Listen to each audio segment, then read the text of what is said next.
A widowed mother and her 11 children, cast out like animals into the wilderness. No food, no shelter, no mercy from the town that once called itself Christian.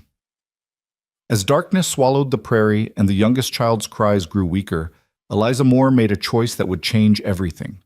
She led her family toward a barn on the edge of nowhere, knowing the owner might shoot them on sight or save them from the cold.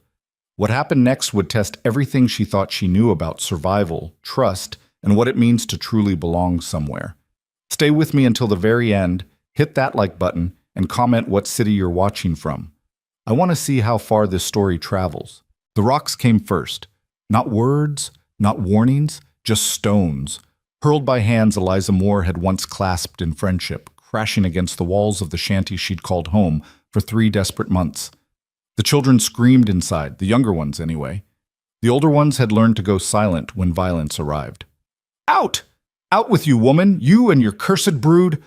Eliza pressed her back against the door, her thin frame barely enough to keep it shut as fists pounded from the other side. Through the gaps in the weathered wood, she could see them. Mr. Hutchins from the mercantile, his face twisted with righteous anger. Mrs. Pettigrew, whose pies Eliza had once praised at church socials, now spitting fury. Even young Thomas Green, just 17, his eyes hard as flint, a shovel raised like a weapon. Mama? 7-year-old Sarah tugged at her skirt, her voice small and cracking. Mama, why are they so angry? Eliza couldn't answer. Her throat had closed around words that would only frighten the children more. Behind her, in the dim single room that had sheltered all 13 of them, she heard baby William whimpering, heard 13-year-old Rebecca trying to shush him, heard the older boys, Matthew and John, moving toward the door, their young shoulders already braced for a fight they couldn't possibly win. No. Eliza's voice came out hoarse but firm. Matthew, John, stay back. All of you, stay back. The pounding intensified. The door shuddered under the assault. We gave you charity, Mr. Hutchins roared. Gave you work. Gave you a roof. And how do you repay us? By bringing pestilence. By cursing this town. Pestilence. The word cut through Eliza like a blade. 3 children in town had fallen ill with fever. 3 children who'd played with her youngest in the street just days before. And now, though not a single one of her own children showed even a sniffle, the town had decided. The widow Moore and her overwhelming brood were the cause. They were the rot. They were the curse that needed cutting out. We haven't done anything, Eliza shouted back, her voice breaking. My children are healthy. Please, we'll leave if we must, but give us until morning. Please, the little ones. You'll leave now! The door splintered. Eliza stumbled backward as it burst inward, and suddenly the room was full of angry faces and grabbing hands. Someone seized her arm. Someone else began dragging the children toward the opening, their small bodies tumbling over each other in terror. Don't touch them! Eliza lunged forward, her worn boots slipping on the dirt floor, but Mr. Hutchins caught her by the shoulder and shoved her hard against the wall. Her head cracked against wood. Stars exploded behind her eyes. Mama! Matthew, at 15, was the oldest. Tall but gangly, all elbows and fury, he threw himself at Mr. Hutchins, his fists flying with more courage than skill. The older man caught him easily, twisting the boy's arm until Matthew cried out. You want to be a man? Hutchins snarled into the boy's face. Then act like one. Get your family out of our town before I drag you all out by the hair. He released Matthew with a violent shove. The boy crashed into Eliza, and she caught him, held him, felt his whole body shaking with rage and helplessness. Get your things, she whispered against his ear. Quickly now, just what we can carry. They had almost nothing anyway. In less than 10 minutes, the Moore family stood in the street, if you could call the muddy path between buildings a street. Eliza held baby William against her chest, his small fist clutching the fabric of her dress.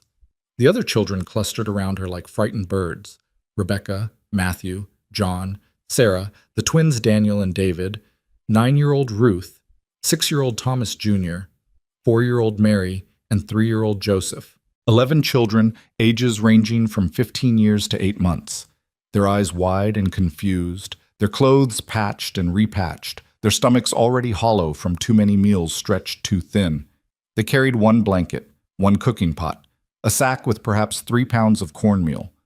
That was all Mr. Hutchins had allowed them to take.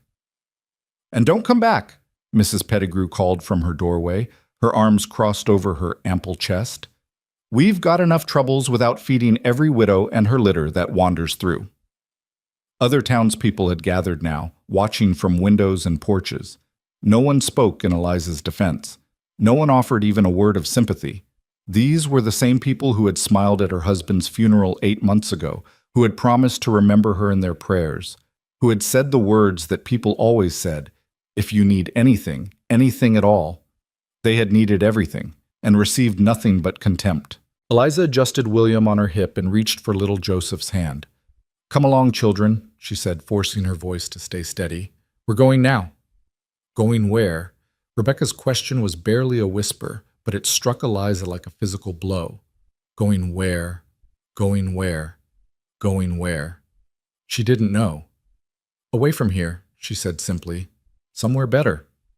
It was a lie, and Rebecca, sharp-eyed, sharp-minded Rebecca, who'd already had to grow up too fast, probably knew it. But the girls said nothing, just took Mary's hand on one side and Ruth's on the other, forming a chain that connected the family in a fragile line. They walked out of town as the sun climbed toward noon, the autumn heat pressing down on their heads without mercy. Behind them, doors closed, curtains fell back into place. The town called Redemption, oh, the bitter irony of that name, returned to its business as if the moors had never existed at all. The prairie stretched out in every direction, an endless ocean of yellow grass beneath a pale, indifferent sky. No trees offered shade. No buildings broke the monotony of earth and horizon. Just emptiness and the dirt road that led away from Redemption toward, what? Another town that would take them in for a few weeks before deciding they were too much trouble? Another barn where they'd sleep until the owner chased them off? Another night of the children crying themselves to sleep with hunger? They walked for hours. The baby grew heavy in Eliza's arms, and her shoulders ached with a pain that went bone deep. Little Joseph began to limp, then to whimper, and finally Rebecca picked him up and carried him, though she was only 13 and slight as a reed. Matthew took the cooking pot from Sarah. John shouldered the blanket. Even the smallest children who could walk tried not to complain, their lips pressed tight against words that might burden their mother further. By mid-afternoon, the sun had turned vicious. Heat rose from the earth in shimmering waves. Sweat soaked through Eliza's dress, plastering it to her back. Her throat felt like sandpaper. The children's faces had gone red, then pale. Little Mary stumbled and fell, and when Ruth tried to help her up, both girls just sat down in the dirt together, too exhausted to rise. "We need water," Matthew said, his voice cracking on the words. "Mama, they need water." Eliza looked around desperately. Nothing. No stream, no well, no sign of civilization in any direction. The road they'd been following had dwindled to barely a track, 2 faint ruts in the grass that might have been made by a wagon months or years ago. "Just a little further," she heard herself saying. "Just a little further, and we'll rest." But how much further? And rest where? The sun crawled across the sky with agonizing slowness. The children walked, then shuffled, then stumbled. The twins began to cry, their small voices rising in unison, a sound that clawed at Eliza's heart with sharp fingers. She wanted to comfort them, wanted to promise them everything would be fine, wanted to be the mother they deserved, strong, capable, certain. Instead, she was just a woman walking into nothing, leading her children toward a horizon that never came closer. When the sun finally began its descent, painting the sky in shades of orange and purple that would have been beautiful if Eliza had any space left in her soul for beauty, she saw it, a dark shape in the distance, breaking the flat line of the prairie. "There," she said, pointing with the hand that wasn't supporting the baby. "Look, children, a building." Hope flickered in their tired eyes, fragile, desperate hope that Eliza herself hardly dared to feel. But they pressed forward with renewed effort, their feet moving faster despite the blisters that must be forming, the exhaustion that weighted every limb. As they drew closer, the shape resolved into a barn, large, weathered, standing alone like a monument to isolation. Behind it, barely visible in the failing light, stood a small house, more of a cabin, really, rough-built but solid. No light showed in the windows. No smoke rose from the chimney. "Is anyone home?" Sarah asked. "I don't know, sweetheart." They approached slowly, their small parade of ragged refugees drawing nearer to the structure that represented their only hope of shelter for the night. Eliza's mind raced through possibilities and consequences. If someone lived here, would they be kind or cruel? Would they help or hurt? Would they open their door or raise a gun? And if no one lived here, if this place was abandoned, was that better or worse? Shelter without permission was theft, but the children needed shelter. Needed it desperately. The barn loomed larger as they approached, and Eliza could see now that it was well maintained despite its weathered appearance. The doors were solid, the roof intact. Someone cared for this place, which meant someone would likely return to it. She stopped at the barn doors, the children clustering around her legs like chicks around a hen. The baby had fallen asleep against her shoulder, his breath warm on her neck. The others watched her with wide eyes, waiting for her decision, trusting her to know what to do. Trusting her when she had no idea at all. "Matthew," she said quietly, "help me with the door." Together they pulled it open, the hinges creaking in the silence. The smell of hay and animals wafted out. Horses, she thought, though she saw none in the dim interior. The barn was clean, organized, with stalls along one side and a ladder leading up to a hayloft. "Inside," Eliza said. "Quietly now." They filed in like ghosts, their footsteps muffled by the dirt floor. The barn was still warm from the day's heat, but it felt like heaven compared to the exposed prairie. Eliza guided them to the far corner away from the doors, where hay had been stacked in neat piles. "Spread the blanket here," she told Rebecca. "Make a place for the little ones to sleep." While Rebecca worked, Eliza finally allowed herself to lower the baby into the hay. Her arms trembled with relief as William's weight left them. She rolled her shoulders, trying to work out the knots, and looked at her children in the dying light that filtered through gaps in the barn walls. They were filthy, exhausted, terrified, but alive. "I know you're hungry," she said softly, crouching down so she could meet their eyes. "I know you're tired, but we're safe here, at least for tonight. We'll sleep, and in the morning, we'll figure out what comes next." "What if the owner comes?" John asked. At 13, he was already pragmatic, already thinking ahead to consequences. "Then I'll talk to him," Eliza said with more confidence than she felt. "I'll explain our situation. Most people have some kindness in them." Even as she said it, she thought of the stones thrown in redemption, the faces twisted with disgust, the absolute certainty in their voices when they'd called her children cursed. "Mama?" It was Ruth, her voice small in the shadows. "Are we really cursed?" The question pierced Eliza's heart. She reached out and pulled Ruth close, then gathered as many of the children as she could reach into her arms. "No," she said firmly. "No, my darlings, you are not cursed. You are blessings, every single one of you. Don't you ever believe differently." "Then why?" "Because people are afraid," Eliza interrupted gently. "When they're afraid, they need someone to blame. And we were convenient." It was the simplest truth she could offer, and perhaps the only one that mattered. The children seemed to accept it, or at least they were too tired to question further. Rebecca had spread the blanket, and now she began arranging the younger children on it, fitting them together like pieces of a puzzle. The twins curled together, Mary with her head on Ruth's shoulder, little Joseph already half asleep. Eliza nursed the baby one more time, her own stomach cramping with hunger that she tried to ignore. There would be no food tonight. The cornmeal they'd brought would have to last, and she had no way to cook it anyway without fire or water. Tomorrow. Everything would have to wait until tomorrow. "Matthew, John," she said quietly, "you boys sleep near the door. If anyone comes—" "We'll wake you," Matthew finished. His young face looked harder than it should, aged by circumstances he never should have faced. "Don't worry, Mama." But she did worry. How could she not? These were her children, her responsibility, her precious ones. Their father had died in a logging accident, crushed beneath a tree that fell wrong, leaving Eliza with a grief so vast she sometimes felt she might drown in it. But worse than the grief was the practical reality. 11 children to feed, clothe, and shelter with no income, no land, no male protector in a world that valued such things above all else. She'd tried. In the months since Thomas's death, she'd tried everything. Took in washing until her hands cracked and bled. Cleaned houses until her back screamed. Begged for credit at the mercantile until Mr. Hutchins' face turned to stone at the sight of her. Sold everything she owned, her wedding ring, her mother's locket, Thomas's tools, until there was nothing left to sell. And still, it hadn't been enough. Could never be enough. 11 mouths were simply too many for one woman's labor to feed.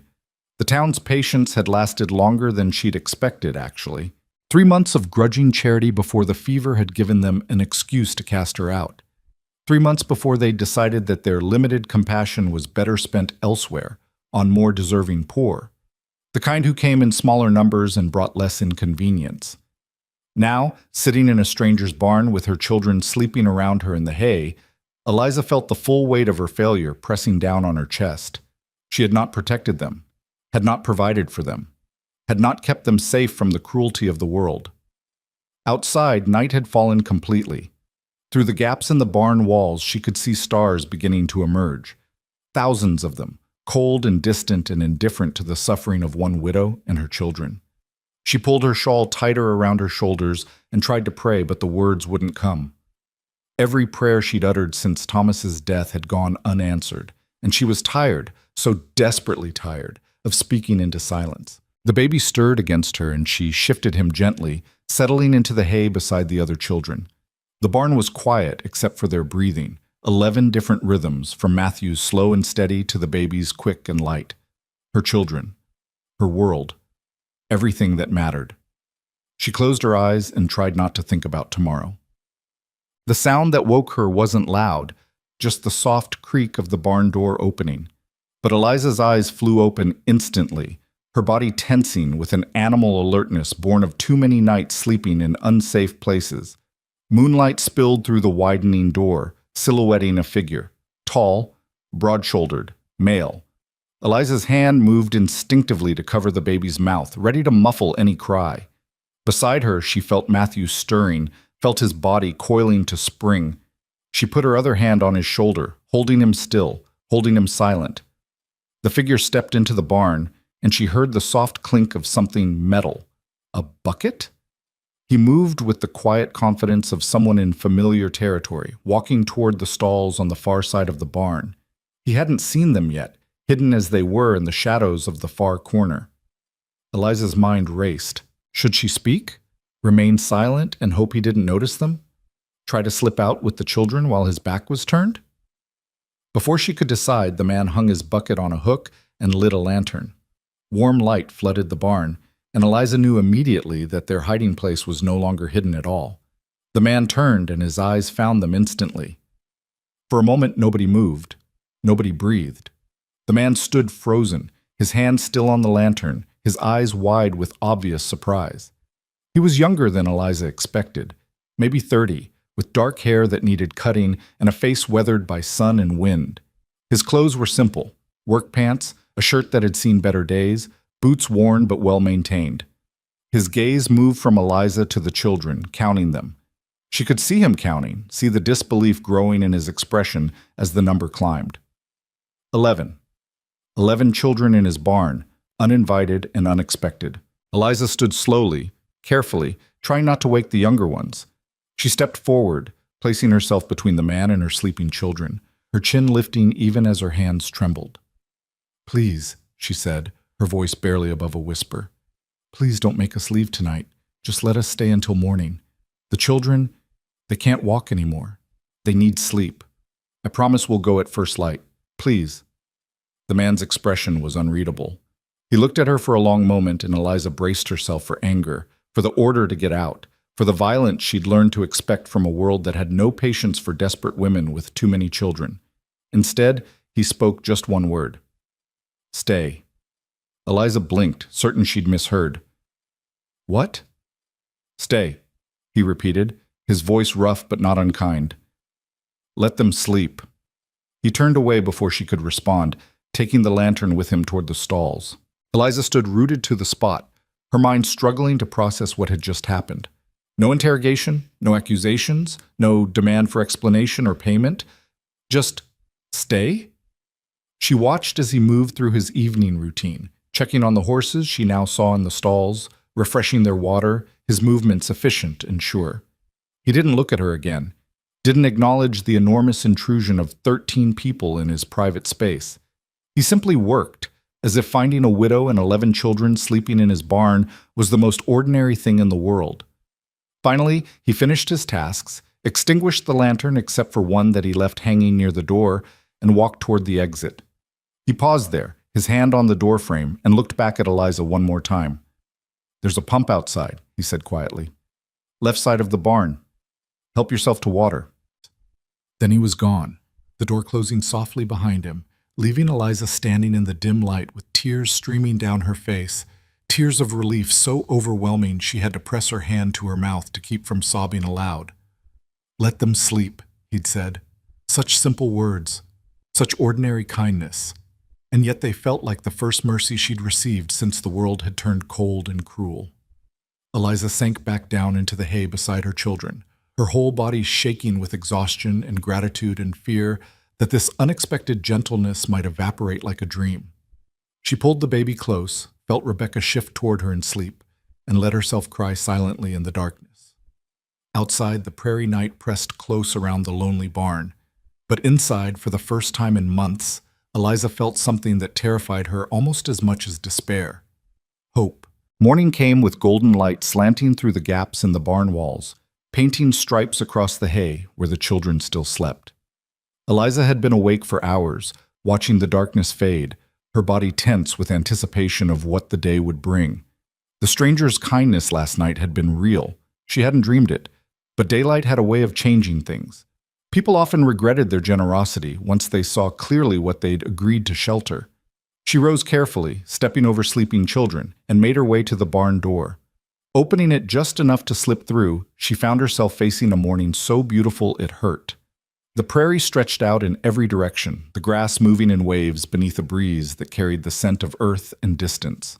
The sky was enormous, pale blue and cloudless, and for a moment Eliza allowed herself to simply stand there, breathing air that didn't smell of fear or failure. The pump stood where the man had said it would be, a simple hand pump with a wooden trough beneath it.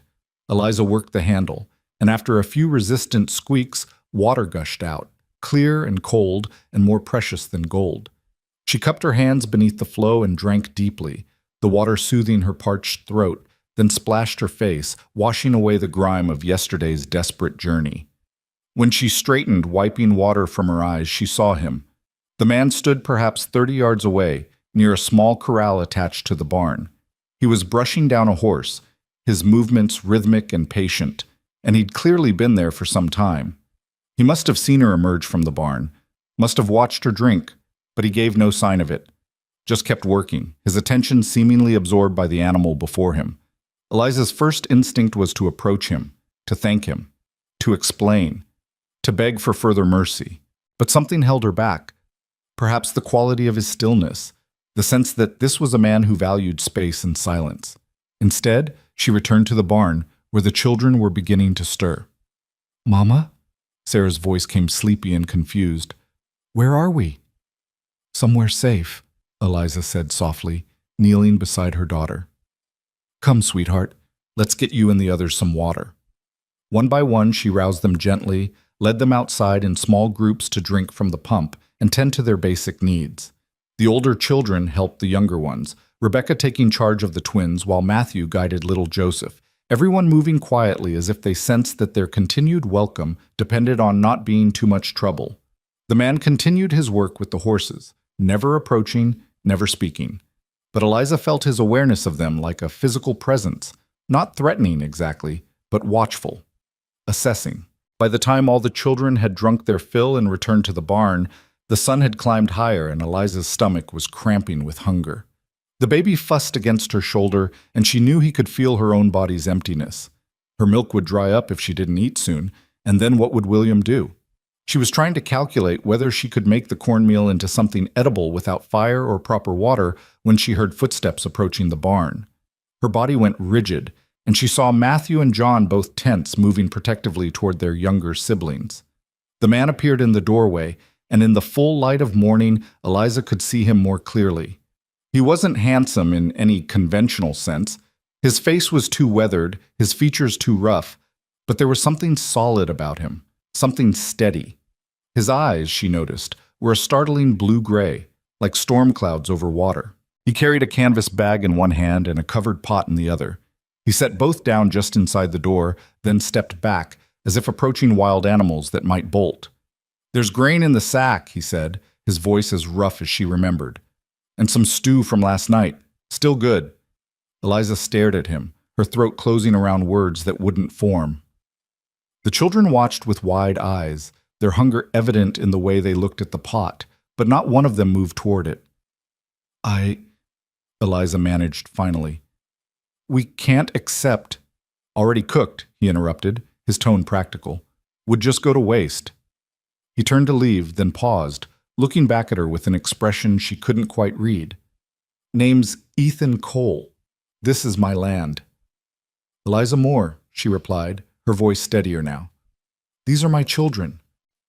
His gaze swept over them again, that same counting look from last night, but this time Eliza thought she saw something else in his expression, not judgment or disgust, but something almost like recognition. Like he understood, somehow, what it meant to be this desperate. "Mrs. Moore," he said with a slight nod. Then he was gone, his boots crunching on the hard-packed earth outside. The moment he disappeared, the children surged forward. Rebecca reached the pot first, lifting the lid to reveal a thick beef stew, the smell of it so overwhelming that little Mary actually whimpered. Eliza's hand shook as she helped portion it out, using the tin cup they'd brought from Redemption, making sure each child got some before she allowed herself even a taste. It was simple fare: beef, potatoes, carrots, all cooked until soft. But it tasted like salvation. The children ate silently, reverently, scraping every drop from the pot until it shone clean. The grain in the sack turned out to be oats and cornmeal, more than they'd seen in months, and Eliza felt tears prick her eyes again at this stranger's incomprehensible generosity. "Mama," Rebecca said quietly, once everyone had eaten, "how long can we stay?" It was the question Eliza had been avoiding, the one that sat like a stone in her chest. "I don't know, sweetheart.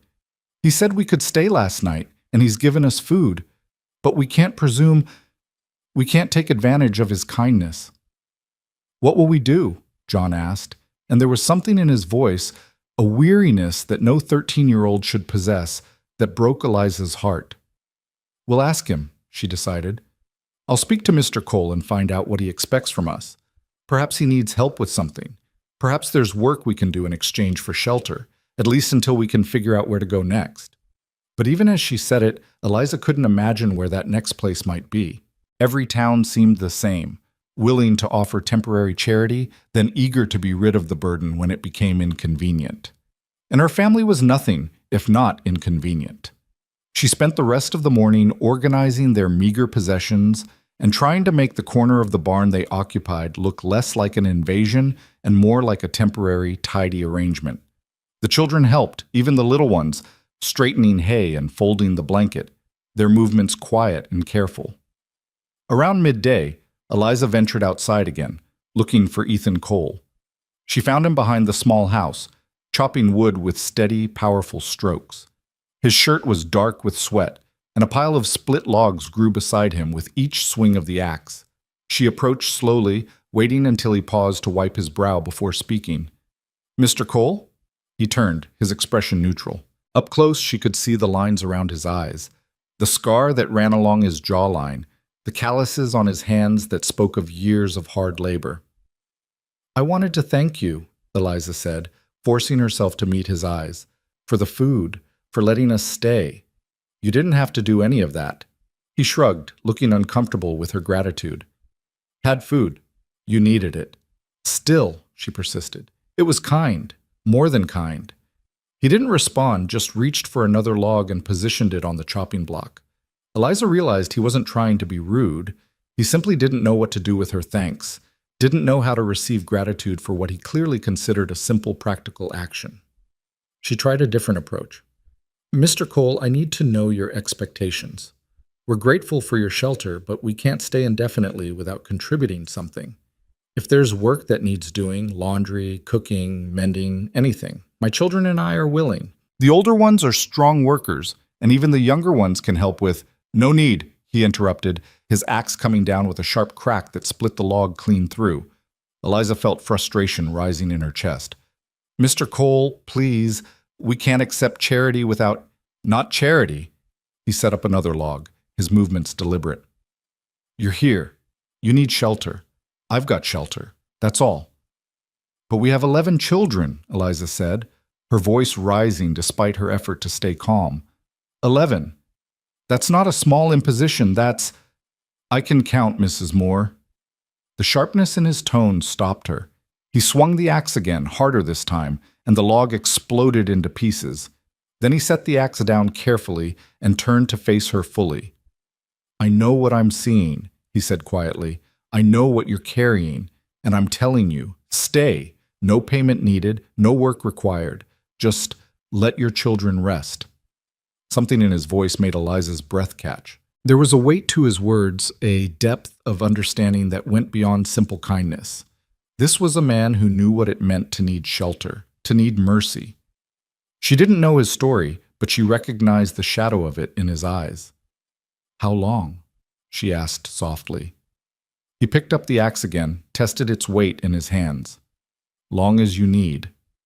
Then he returned to his work, the conversation clearly over.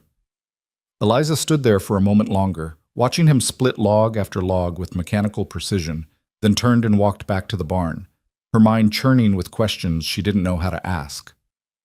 The days that followed settled into an unexpected rhythm. Ethan Cole rose before dawn, tended his horses, worked his land. The Moores remained in the barn trying to be as invisible as possible, though with 11 children that was nearly impossible. Twice a day, Ethan brought food, simple meals, never elaborate, but always enough. Bread and butter, more stew, beans and salt pork. Once, incredibly, a chicken he'd roasted whole. He never stayed to watch them eat, never asked questions, never seemed to expect thanks or conversation. He would simply set the food down, sometimes add firewood to the pile he'd started leaving near the barn door, and disappear again into his work. Eliza tried to respect his obvious desire for distance, but it went against every instinct she had. She was accustomed to earning her keep, to justifying her existence through labor. This passive acceptance of generosity felt wrong, like building a house on sand. On the 4th day, she couldn't stand it anymore. She waited until she saw Ethan heading toward the small vegetable garden behind his house, then intercepted him with determination in her step. Mr. Cole, I need to speak with you. He stopped, his expression wary. Mrs. Moore. This arrangement can't continue, she said firmly. You're feeding 13 people, providing shelter, asking nothing in return. It's not sustainable, and it's not right. Told you— I know what you told me, Eliza interrupted, then softened her tone. And I appreciate it more than you know. But please, let us help. Look at your garden. It's choked with weeds. Your fences need mending. Your house could use cleaning. Let me work. Let my older children work. Give us a way to feel like we're contributing something. Ethan looked at her for a long moment, his blue-gray eyes unreadable. Then he glanced toward the barn where Matthew and John were visible in the doorway, watching the exchange with anxious faces. How old are those boys? He asked. Matthew is 15. John is 13. He nodded slowly as if considering. They know horses? Their father taught them some, before he died. Another long pause. Then, could use help with the fence line in the east pasture. Posts are rotting, needs replacing before winter. Relief flooded through Eliza so powerfully she felt dizzy. They can do that. They're good workers, both of them, and I can— Garden could use attention, he admitted, his tone reluctant. If you're wanting to work it. Yes, Eliza said quickly. Yes, thank you. And the little ones can help with smaller tasks. Rebecca is excellent with mending, and Sarah can— Mrs. Moore. He held up a hand, stopping her flood of words. No need to assign everyone jobs. Just do what seems needful. If it helps you feel better about staying. He started to turn away, then paused, looking back at her with an expression that might have been concern. Your children? They getting enough to eat? The question, asked so bluntly, caught Eliza off guard. Yes, thanks to you, they're eating better than they have in months. The baby too? Eliza felt heat rise in her cheeks. I'm managing. Ethan's eyes dropped to where she held William against her shoulder, and she knew he could see how thin she'd become. How the dress that had once fit her properly now hung loose. A nursing mother needed to eat well, and she'd been giving most of her portions to the older children, trying to stretch Ethan's generosity as far as possible. Starting tomorrow, he said gruffly, there'll be milk from the cow for you and the baby. Mr. Cole, we can't possibly. Cow needs milking anyway. May as well use it. Before she could protest further, he strode off toward the garden, leaving Eliza standing there with tears threatening once again. Every time she thought she'd found the limit of this man's kindness, he extended it further, offering more than she'd dared to ask for. That afternoon, Matthew and John went with Ethan to survey the fence line.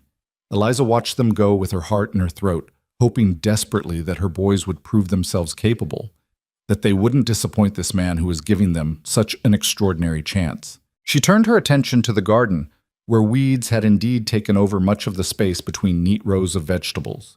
Rebecca came to help her, and together they began the slow work of pulling weeds, their hands moving through the dirt, while the younger children played nearby under Sarah's supervision. "Mama," Rebecca said quietly, after they'd worked in silence for a while, "do you think we can really stay here?" Eliza sat back on her heels, wiping sweat from her forehead with the back of her hand. "I don't know, sweetheart.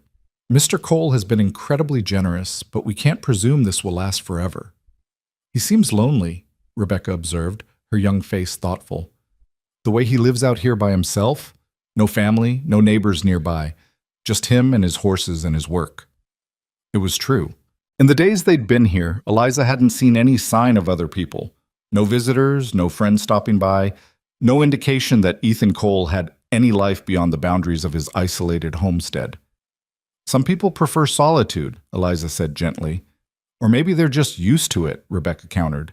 "That's not the same as preferring it." Eliza looked at her daughter with something approaching awe. At 13, Rebecca already possessed a wisdom beyond her years, an ability to see past surfaces to the truth beneath. It was a gift born of hardship, and Eliza wished desperately that her daughter could have remained innocent a little longer. When the boys returned at dusk, their faces were tired but lit with something Eliza hadn't seen in months: pride. Matthew couldn't stop talking about the work, his words tumbling over each other in his excitement.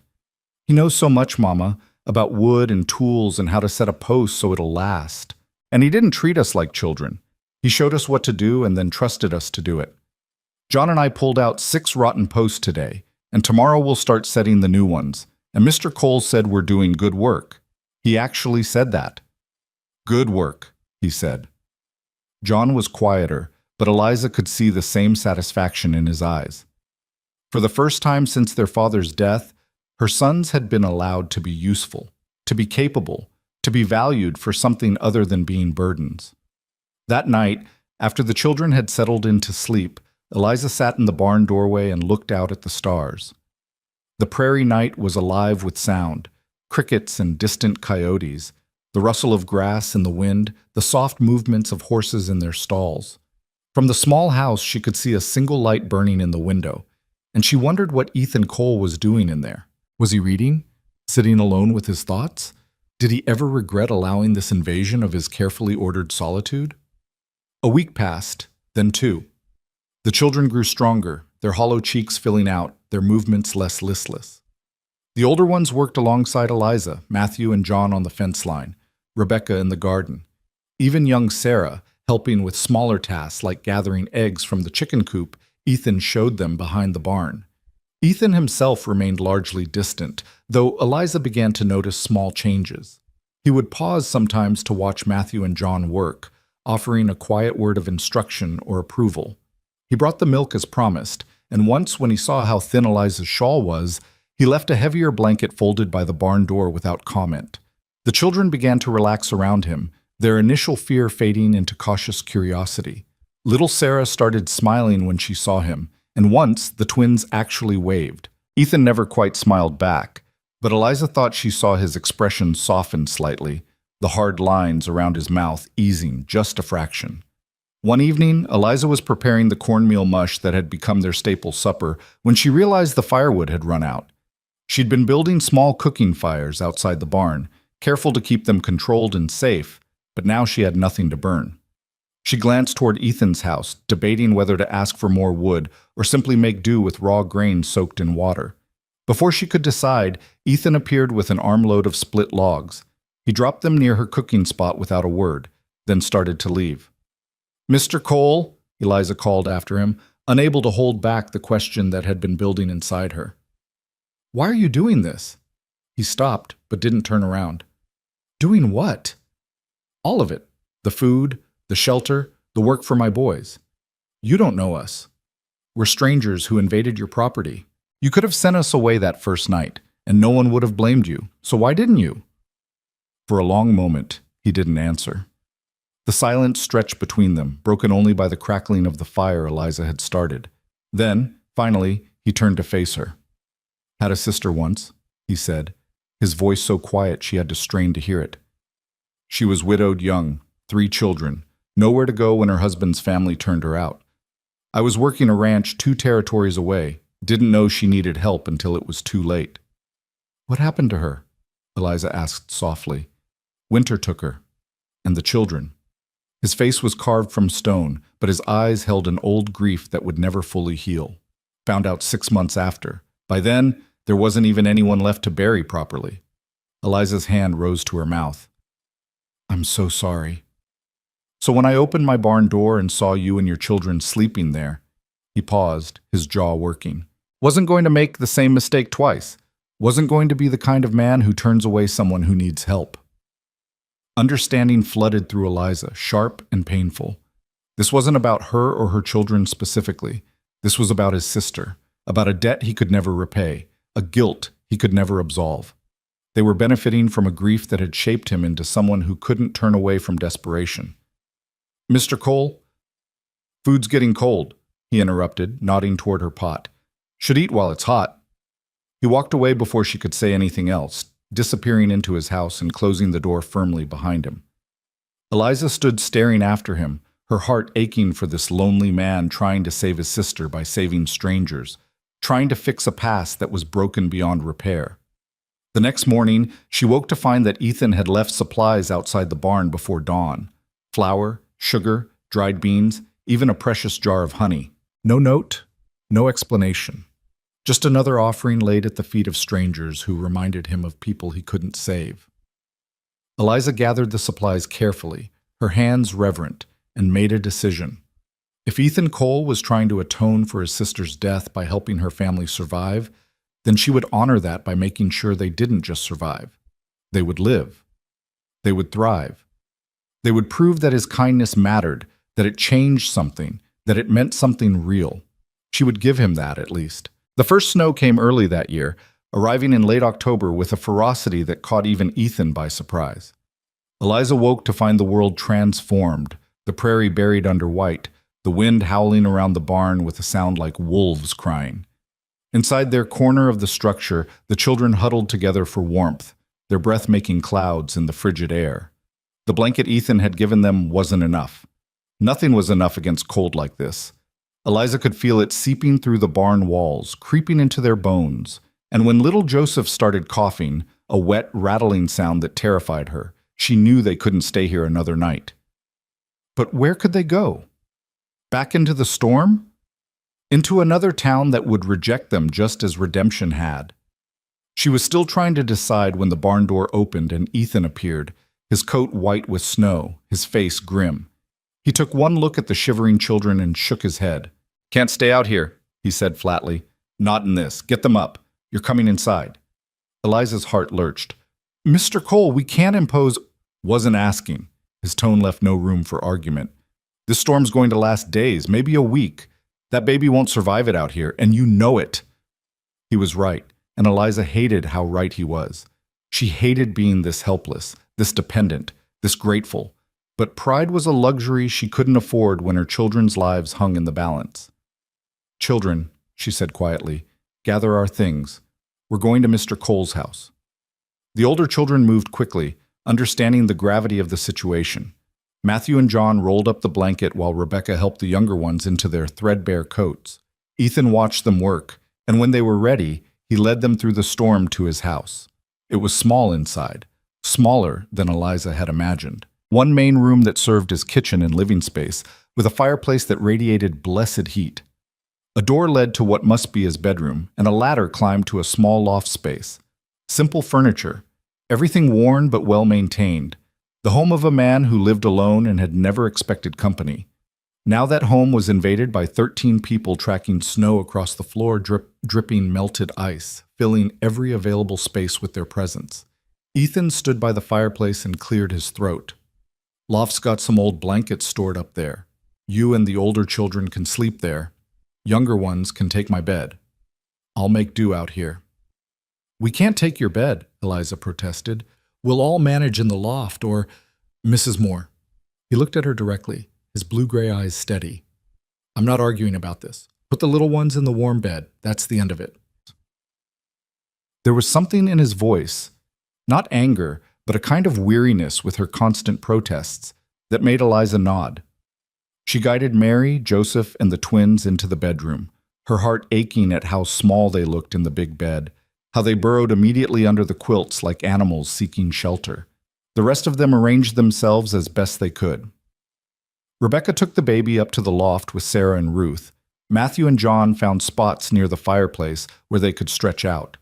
Eliza herself ended up in a corner, her back against the wall, watching as Ethan moved around his suddenly crowded house with the stiff movements of someone deeply uncomfortable. He wasn't used to people. That much was obvious. The way he kept his distance, the way his eyes flickered nervously whenever one of the children moved too close, the way his shoulders hunched as if bracing against an invasion. This was a man who had built his life around solitude, and now that solitude had been shattered by the very people he was trying to save. The storm raged for 3 days. 3 long days trapped inside the small house, the wind screaming outside, the snow piling higher and higher against the walls.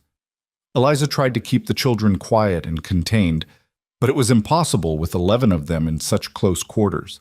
They were restless, bored, their cabin fever growing with each passing hour.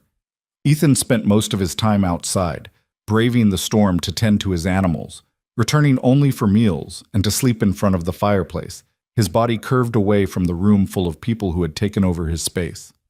Eliza could feel his discomfort radiating like heat, and it twisted something inside her chest. On the 4th day, the storm finally broke. The wind died, the sun emerged, and the prairie became a blinding expanse of white. Ethan was out the door before dawn, and Eliza didn't see him again until late afternoon. She was preparing supper, a stew made from supplies she'd found in Ethan's well-stocked pantry, when Matthew came running in, his face flushed with cold and something else. Excitement? No, Eliza realized with a sinking feeling. Fear. "Mama," he said breathlessly. "There are men coming, riders, 4 of them." Eliza's hand stilled over the pot. "Did they see you?" "I don't think so. I was checking the fence line like Mr. Cole showed me. They were still maybe a mile out, but they're heading this way." Through the window, Eliza could see Ethan near the barn, his body alert, his eyes fixed on the horizon. He'd seen them too. The riders grew larger as they approached, and Eliza counted them, 4 men on horseback, moving with purpose across the snow. "Children," she said quietly, "go to the loft. All of you, stay there until I say otherwise." "But Mama," John started. "Now." They obeyed, even Matthew, though Eliza could see the rebellion in his eyes. He was 15, nearly a man, and he didn't want to hide like a child. But he went, and within moments the house was quiet, except for Eliza's pounding heart. She stood at the window and watched as the riders reached Ethan's property. They didn't stop at a respectful distance. They rode right up to where he stood, their horses stamping and blowing in the cold air, and Eliza recognized one of them with a jolt of pure terror.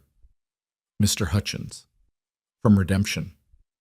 She couldn't hear what they were saying from inside the house, but she could read the tension in every line of Ethan's body, could see the aggressive posture of the men surrounding him. Mr. Hutchins was doing most of the talking. his gestures broad and emphatic, while Ethan stood perfectly still, his arms crossed over his chest. Unable to bear the not knowing, Eliza wrapped her shawl around her shoulders and stepped outside. The cold hit her like a fist, stealing her breath, but she forced herself forward until she could hear the conversation. "Just telling you as a courtesy," Mr. Hutchins was saying, his voice carrying across the snow. "That woman and her brood are nothing but trouble. Brought sickness to our town, and now she's probably doing the same to you." "Haven't seen any sickness here," Ethan said, his voice flat and cold. "Yet," one of the other men interjected. He was younger, and Eliza recognized him as Thomas Green, the boy who'd held the shovel like a weapon back in Redemption. "But you will. That's what happens when you harbor cursed folk." "Cursed," Ethan repeated, and there was something dangerous in his tone now. "You rode all this way to warn me about curses?" "We rode out here to do our Christian duty," Mr. Hutchins said sanctimoniously. "To warn a fellow man about the danger he's letting sleep under his roof. That woman is a burden everywhere she goes. 11 children, Cole. 11 mouths to feed, 11 bodies taking up space. How long before you realize you've made a mistake? How long before they drag you down too?" Ethan's jaw tightened, and Eliza saw his hands curl into fists at his sides. "Think it's time you left my property?" "We're just trying to help you see sense," Thomas Green pressed. "Send her away now before winter really sets in. Before those children get too comfortable. You're a single man. What do you need with a ready-made family, especially one that's nothing but trouble?" "My property," Ethan said again, his voice dropping to something low and threatening. "My business. Not yours." Mr. Hutchins leaned forward in his saddle, his eyes narrowing. "You claiming them, then? This widow and her collection of brats? You taking responsibility for what happens when they bring their bad luck here?" The question hung in the cold air like a challenge. Eliza held her breath, shame and fear warring inside her chest. This was it. The moment when Ethan would realize that helping them wasn't worth the social cost, wasn't worth being associated with people his own kind considered cursed and contaminated. Ethan turned his head slightly, and his eyes found Eliza standing in the doorway. For a long moment, their gazes locked, and she tried to convey everything she couldn't say aloud, her gratitude, her understanding, her willingness to leave if that would make his life easier. Then Ethan turned back to the men on horseback, and his voice rang out clear and hard. "Yes, I'm claiming them. This is my land, and they belong on it. Mrs. Moore and her children are under my protection. Anyone has a problem with that can take it up with me directly." The silence that followed was absolute. Even the horses seemed to hold still, as if the whole world had paused to absorb what Ethan had just declared. Mr. Hutchins recovered first, his face flushing dark with anger. "You're making a mistake, Cole, a big one. When those children bring disease and death to your door, don't say we didn't warn you." "Noted," Ethan said coldly. "Now get off my land." "The town won't forget this," Thomas Green added, his young face twisted with malice. "You're choosing her over your own kind, over decent folk who would have been your friends and neighbors. You'll regret it." "Maybe," Ethan agreed, his tone unconcerned. "But that's my choice to make. Just like it's my choice to tell you one last time, leave, now, before I make you leave." There was enough menace in his voice to make even Mr. Hutchins reconsider whatever he'd been about to say. He jerked his horse's head around, and the other men followed suit, their mounts churning up snow as they turned and rode away. They didn't look back, but Eliza could feel their anger like heat waves shimmering in the cold air. When they were finally gone, disappeared into the white distance, Ethan's shoulders dropped slightly. He stood there for a moment longer, staring after them, then turned and walked toward the house. Eliza stepped aside to let him pass, and inside he went straight to the fireplace, his hands gripping the mantel, his head bowed. She closed the door behind her and waited, her heart hammering, not sure what to say or do. "Mr. Cole," she began quietly, "I'm so sorry. I never meant for you to—" "Don't." His voice was rough, strained. "Don't apologize for needing help." "But they're right about one thing," Eliza pressed on, the words tumbling out. "We are a burden. We are too many. And now you've made yourself an outcast because of us. Those men, They'll tell everyone. The whole territory will know you chose to help us instead of sending us away." "Good," Ethan said, and when he turned to face her, his eyes were blazing with something fierce and determined. "Let them know. Let them all know that I don't turn away people who need shelter, that I don't measure a person's worth by how convenient they are, that I won't abandon a woman and her children to freeze on the prairie just because it might make my neighbors uncomfortable." Eliza felt tears streaming down her face, hot against her frozen cheeks. "You don't understand what you've done. You've tied yourself to us. You've claimed us, in front of witnesses. That means—" "I know what it means," Ethan interrupted. He took a step toward her, and his voice gentled slightly. "I knew what I was saying when I said it. I'm not a fool, Mrs. Moore. I knew exactly what I was claiming." "But why?" The question broke from her like a sob. "Why would you do that? Why would you sacrifice your reputation, your standing, your chance at a normal life for strangers?" Ethan looked at her for a long moment, and something shifted in his expression, something vulnerable and honest. "Because you're not strangers anymore," he said quietly. "Because I see Matthew working the fence line every day until his hands are raw, trying to prove he's worth the food he eats. Because I hear Rebecca singing to the little ones at night, keeping their spirits up. Because I watch you give your portions to the children and pretend you're not hungry. Because—" he paused, seeming to struggle with the words. "Because I look at your family and I don't see a burden. I see people trying their best, and that matters." The tears were falling faster now, and Eliza couldn't stop them. In that moment, she felt something crack open inside her chest. All the fear and shame and desperate gratitude she'd been holding back for weeks. All the weight of being unwanted and cast out. All the lonely terror of trying to keep her children alive in a world that didn't care if they lived or died. And here was this man, this quiet, solitary man, telling her they mattered, telling her she mattered. "Thank you," she whispered, because it was all she could manage. Ethan nodded once, then cleared his throat and stepped back, clearly uncomfortable with the emotion filling the small room. "Children can come down now. Storm's past. We'll need to dig out the barn, make sure the animals are all right." As if his words had broken a spell, the children began climbing down from the loft, their faces anxious and uncertain. They'd heard everything. Of course they had. The house was too small for secrets. Matthew was the first to reach Ethan, and the boy stuck out his hand with an awkward formality that would have been endearing if it wasn't so heartbreaking. "Thank you, sir, for standing up for us. For my mama." Ethan looked at the offered hand for a moment, then took it, his large palm swallowing Matthew's calloused one. "You've earned your place here with your work. All of you have." One by one, the children approached him, not crowding, not overwhelming, but each finding their own way to express gratitude. Rebecca offered a shy smile. John promised to work harder than ever.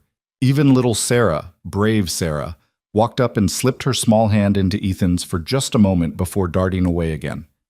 Eliza watched it all through her tears, watched this man who claimed he didn't need people slowly being surrounded by her children, slowly being pulled into the orbit of their messy, complicated, desperately loving family. That night, after the barn had been dug out and the animals tended and supper eaten, Eliza lay in the loft listening to the breathing of her sleeping children around her. Below, she could hear Ethan moving about quietly, banking the fire for the night, settling into his makeshift bed by the hearth. Tomorrow, she knew, would bring new challenges. The men from Redemption would spread word about Ethan's choice, and there would be consequences. There always were. But tonight, for the first time since Thomas had died and left her alone with 11 children and no way to provide for them, Eliza felt something dangerous and fragile unfurling in her chest. Hope. Real hope. Not the desperate kind that came from having no other choice, but the kind that whispered maybe, just maybe, they had found a place where they could stay, where they could belong, where someone had chosen them. The weeks that followed were harder than anything Eliza had anticipated. The snow continued to fall, burying the prairie under drifts that sometimes reached the windows. The cold was relentless, seeping into every crack and corner, making even simple tasks exhausting. But worse than the weather was the isolation. No one came to visit. No one stopped by to check on them or offer seasonal greetings. The few times Ethan made the long ride into the nearest town for supplies, a place called Silver Creek, larger and farther than Redemption. He returned tight-lipped and tense, saying nothing about what he'd encountered there. But Eliza could guess. She'd seen the way gossip worked, the way a story could spread like wildfire across the prairie, jumping from town to town, growing more distorted with each telling. By now, everyone within 100 miles probably knew about the widow, with too many children who'd ensnared some poor fool into taking them in. "Let them talk," Ethan said once, when Eliza tried to apologize for the obvious social cost he was paying. "Talk doesn't hurt anything." But it did hurt. Eliza could see it in the way his shoulders hunched when he came back from town, in the way he grew quieter and more withdrawn, retreating into himself like a wounded animal seeking shelter. She wanted to reach out to him, to tell him he didn't have to bear this alone, but she didn't know how. Didn't know what words could possibly bridge the gap between grateful dependence and something more equal, more mutual. Christmas came and went with little fanfare. Eliza tried to make it special for the children, telling them stories and singing carols, rationing out a bit of the precious sugar to make simple cookies. Ethan disappeared into his bedroom for most of the day, emerging only for meals, his face carefully neutral. It wasn't until the children were asleep that night that Eliza found him outside, standing in the snow, staring up at stars so bright and cold they looked like ice chips scattered across black velvet. "Mr. Cole," she said softly, pulling her shawl tighter against the brutal cold. "Are you all right?" "Fine," he said, but his voice was hollow. Eliza moved to stand beside him, and they stayed there in silence for several minutes, their breath making clouds in the frigid air. Finally, she worked up the courage to ask what she'd been wondering. "Do you regret it, letting us stay?" "No," Ethan said immediately, and there was no hesitation in his voice. "Never that." "Then what is it? What's troubling you?" He was quiet for so long she thought he wouldn't answer. Then slowly, the words began to come. "My sister. She died at Christmas. Her and the children. That's when the cold took them. I found out on Christmas Day, got the letter from a preacher who'd found their bodies in an abandoned claim shack 2 territories over." Eliza's heart broke for him. "I'm so sorry. Every Christmas since, I've been alone. Chose to be alone. Couldn't stand the thought of people celebrating when she was gone, when I'd failed her." He paused, his jaw working. "But tonight, listening to your children singing, watching them happy despite having so little, it was the first time in 7 years I didn't spend Christmas wishing I was dead too."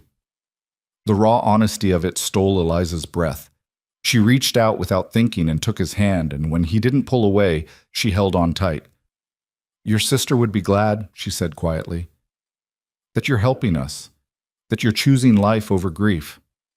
"Maybe," Ethan said, and his fingers tightened around hers. "Maybe." They stood there together until the cold drove them inside, and something had shifted between them, something subtle but significant. A recognition that they were both carrying grief, both trying to survive losses that had nearly destroyed them, both learning how to build something new from the wreckage of what they'd lost. January brought temperatures so cold that water froze solid in the bucket overnight. The children could barely go outside without risking frostbite, so they stayed huddled around the fireplace, the older ones helping the younger ones with reading and numbers, everyone trying to stay occupied in the cramped space. Ethan spent more time inside too, unable to work in the brutal cold. At first, he seemed uncomfortable with the constant presence of people, but gradually Eliza noticed him relaxing. He began teaching Matthew and John how to carve wood, showing them how to shape simple tools and utensils. He let the younger children watch as he mended tack and repaired equipment. Once, Eliza even caught him smiling, actually smiling, when little Joseph proudly showed him a crooked wooden horse the boy had attempted to whittle. The house felt less like a shelter they'd invaded and more like a home they were building together. But the test of whether they truly belonged was still coming. It arrived in early February, on a day when the temperature had climbed just high enough to make travel possible. Eliza was preparing the midday meal when she heard horses approaching, multiple horses, and the sound of wagon wheels. Ethan heard it too. He set down the bridle he'd been oiling and moved to the window, his body going tense. "Stay inside," he told Eliza, then stepped out into the cold. Through the window, Eliza watched as a group of perhaps 8 or 9 people approached. Men and women both, some on horseback, others in two wagons. They stopped in front of the house, and a woman Eliza didn't recognize climbed down from the lead wagon. She was well-dressed, her coat fine wool, her bearing that of someone accustomed to authority and respect. When she spoke, her voice carried clearly through the cold air. "Mr. Cole, I presume. My name is Mrs. Margaret Ashford. I'm from Silver Creek, and I've come to discuss a matter of some concern to our community." Ethan's stance didn't change. "Mrs. Ashford. I'll be direct," the woman continued. "There's been talk about your situation here, about the woman and children you've taken in. Now, we understand that charitable impulses are admirable, but there are proper ways to handle these things. The children should be in an orphanage where they can be properly cared for and educated. As for the widow, well, surely there are more appropriate arrangements that could be made." Eliza's blood turned to ice. They'd come to take her children. These well-meaning strangers had decided that her family should be torn apart for their own good. "The children are fine where they are," Ethan said, his voice hard. "Mr. Cole, please be reasonable. 11 children, that's far too many for one woman to manage, especially in these conditions. And living here in such close quarters with an unmarried man, well..." Mrs. Ashford's voice took on a tone of practiced sympathy. "We're concerned about propriety, about the children's welfare and moral education. Their welfare is fine. Their moral education is none of your business." "I'm afraid it is our business," another voice interjected, a man this time, pompous and self-important. "We have a responsibility to the vulnerable members of our community. These children need structure, discipline, proper Christian upbringing, not to be living in a barn like animals." "They're not in the barn anymore," Ethan said flatly. "They're in my house, under my roof, under my protection." Mrs. Ashford stepped closer, her expression calculating. "Then perhaps we should discuss a more permanent arrangement. If you feel responsible for them, Mr. Cole, the proper thing would be to make the widow an honest woman, give the children a legitimate home." The suggestion hung in the air like a bomb waiting to explode. Eliza's face burned with humiliation. This woman was suggesting Ethan marry her, not out of affection or choice, but out of obligation, to make things respectable, to satisfy the community's sense of propriety. "What I do on my own land is my business," Ethan repeated, his voice rising slightly. "You people have no right to come here and tell me how to live, no right to suggest taking those children away from their mother, no right to any of this. We have every right to protect children from unsuitable situations," the pompous man shot back. "And this is unsuitable, Cole. A widow and her brood living with a bachelor, it's scandalous. It reflects poorly on our entire community." Something inside Ethan seemed to snap. He took a step forward, and there was such fury in his movement that several of the visitors actually stepped back. "Get off my land," he said, his voice low and dangerous. "All of you, take your concern and your propriety and your judgments and get the hell off my property. Mr. Cole, now!" The roar echoed across the snow, final and absolute. Mrs. Ashford looked like she'd been slapped, her mouth opening and closing without sound. The pompous man puffed up with indignation, but one look at Ethan's face seemed to convince him that arguing further would be unwise. They retreated to their wagons and horses, Mrs. Ashford calling back one last time.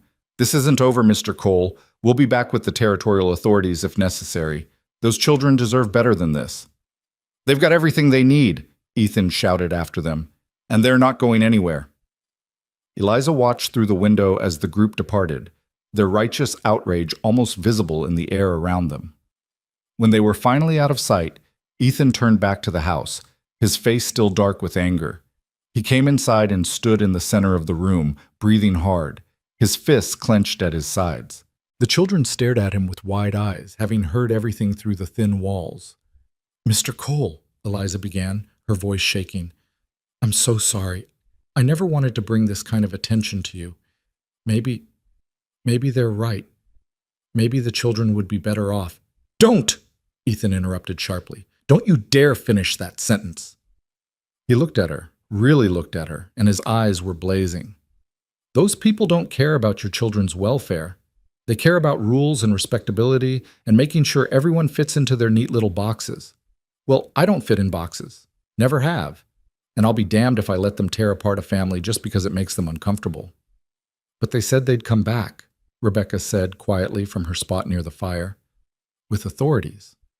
Let them try, Ethan said grimly. This is my land, legally owned. I've done nothing illegal. And if they want to make an issue of it, they'll find out exactly how stubborn I can be.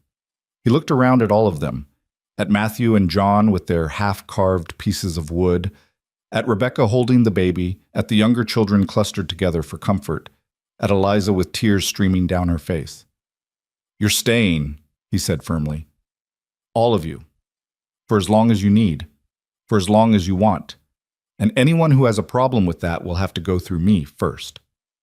In that moment, standing in his small house surrounded by her children, Eliza felt something click into place inside her heart. This wasn't just shelter anymore. This wasn't just charity or obligation or one man trying to atone for his sister's death. This was a choice, a deliberate, conscious choice to stand together against a world that wanted to tear them apart. This was belonging. And for the first time since Thomas died, Eliza allowed herself to believe that maybe, just maybe, they had finally found home. The threatened return of the authorities never came. Whether Mrs. Ashford had been bluffing or whether Ethan's fury had convinced them to find easier battles to fight, Eliza didn't know and didn't care. What mattered was that February turned to March, and they were still there, still together, still building something that resembled a life.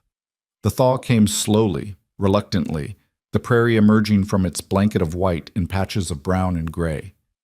With the warming weather came work, endless work. The winter had damaged fences, weakened structures, created 100 small problems that needed fixing before spring planting could begin. Ethan worked from dawn until well past dark, and Matthew and John worked alongside him, their young bodies growing stronger with each passing day. Eliza watched her oldest sons transform before her eyes, watched them gain muscle and confidence, watched them learn to move with purpose and pride. They looked at Ethan with something approaching worship, hanging on his every word of instruction, desperate to prove themselves worthy of his time and trust. You're good with them, Eliza told Ethan one evening as they stood together watching the boys practice the post-hole digging technique he'd taught them. Better than their father was, if I'm being honest. Ethan looked uncomfortable with the compliment. Thomas More was a good man. Everyone said so. He was, Eliza agreed, surprising herself with how easily she could say it now. But he was gone a lot, working whatever jobs he could find. The boys barely knew him. You've taught them more in 4 months than he taught them in their whole lives. They're good workers, Ethan said gruffly. Smart. Pay attention. They worship you, Eliza said softly. You know that, don't you? Ethan's jaw tightened and he turned away from her scrutiny. They shouldn't. I'm just teaching them what they need to know to survive. That's exactly why they do, Eliza countered. Because you're preparing them for life, giving them skills and knowledge and the confidence to use both. Do you have any idea how rare that is? How precious? He didn't answer, just walked away to check on something in the barn, but Eliza saw the tension in his shoulders and knew her words had affected him more than he wanted to admit. As the weather improved, Eliza threw herself into making the homestead not just functional, but beautiful. She attacked the vegetable garden with fierce determination, expanding it, planning what they would plant come full spring. She cleaned every corner of the small house until it gleamed. She mended Ethan's clothes, patched his worn shirts, even attempted to make curtains from fabric she'd carefully unpicked from her own spare dress. You don't need to do all this, Ethan said one afternoon, finding her elbow deep in a bucket of wash water, scrubbing his work shirts until her knuckles were raw. I want to, Eliza replied firmly. You've given us so much. Let me give something back. You're already working too hard. The garden, the cleaning, the children, the cooking. I can handle it. Eliza. He'd started using her first name sometime during the long winter, though she couldn't remember exactly when the transition had happened. You're going to wear yourself out. She looked up at him, her hands still in the soapy water. I need to be useful, Ethan. I need to contribute. Can you understand that? Something in her voice must have reached him because he nodded slowly. Just don't kill yourself trying to prove your worth. You've already proven it. The words settled into Eliza's chest like warm stones, and she carried them with her through the long days that followed. Rebecca turned 14 in late March, and Eliza was startled to realize how much her daughter had grown. The girl was nearly as tall as Eliza herself now, her movements gaining a grace that spoke of approaching womanhood. She'd taken on so much responsibility with the younger children, becoming a second mother to them, and sometimes Eliza caught glimpses of the woman Rebecca would become, strong, capable, kind. "Mama," Rebecca said one evening as they worked together preparing supper, "can I ask you something?" "Of course, sweetheart. Do you think we'll stay here? Permanently, I mean?" Eliza's hands stilled over the bread dough she was kneading. "I don't know. Why do you ask?" "Because the little ones are starting to think of this as home," Rebecca said carefully. "They're getting attached. To the house, to the land, to—" She paused, then finished quietly. "To Mr. Cole." "And you?" Eliza asked. "Are you getting attached too?"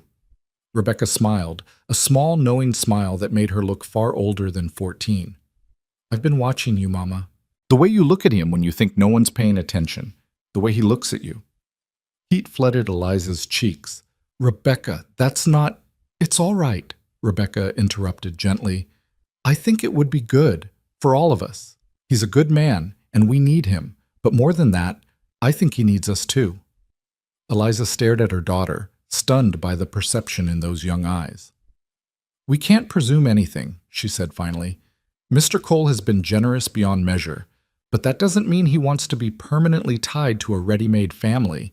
He has his own life, his own plans." "Does he?" Rebecca challenged. "Because from where I stand, he looks like a man who's been waiting for something to fill up all the empty spaces in his life. And we've done that. Look around, Mama. This house has life in it now. Laughter, purpose. He's different than he was when we first came. Less alone." Eliza wanted to argue, wanted to caution Rebecca against hope that might be misplaced, but she couldn't, because her daughter was right. Ethan had changed. The hard edges had softened. The silences had grown more comfortable. The way he moved through the house, their house, it felt like now, had shifted from reluctant tolerance to something that looked almost like contentment. But contentment wasn't the same as commitment, and Eliza had learned the hard way not to build dreams on unstable foundations. April brought rain, torrential rain that turned the prairie into a sea of mud and tested every roof and wall on the property. The small house leaked in 3 places, and Eliza spent a miserable night moving buckets around to catch the drips while the children huddled together trying to stay dry. The next morning, Ethan climbed onto the roof despite the continuing drizzle and spent the entire day patching and repairing. When he finally came down, soaked and exhausted, Eliza had hot coffee waiting and a towel for him to dry off with. "Thank you," she said simply. He accepted the coffee, wrapping his cold hands around the cup.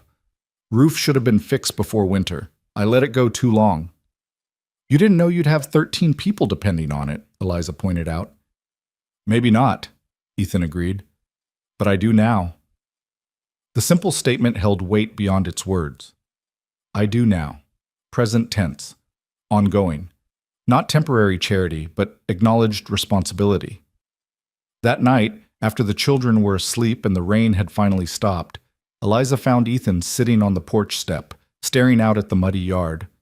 She sat down beside him, pulling her shawl close against the damp chill. "Penny for your thoughts," she offered. He was quiet for a long moment, then said, "I was thinking about my sister, about how she used to sit on the porch at our parents' house and plan out her future. She had such dreams, wanted a big family, a piece of land to call her own, a husband who'd love her and her children. She got some of it, the husband, the children. But the land—" He paused, his voice roughening. "She died in a shack that didn't even keep the wind out, let alone the cold." "I'm sorry," Eliza said softly. "She would have liked you," Ethan continued. "Would have liked your children. She always said that a full house was a blessed house." He turned to look at Eliza, and in the dim light from the window behind them, his eyes were serious. "I failed her. But I won't fail you. Won't let what happened to her happen to your family." "You haven't failed anyone," Eliza said firmly. "You've saved us. You're still saving us, every single day." "Not saving," Ethan corrected. "Just sharing what I have. There's a difference." "Is there?" Eliza asked. Because from where I'm sitting, it looks an awful lot like you've given us everything while asking nothing in return. That's not true. Ethan's voice was low, almost hesitant.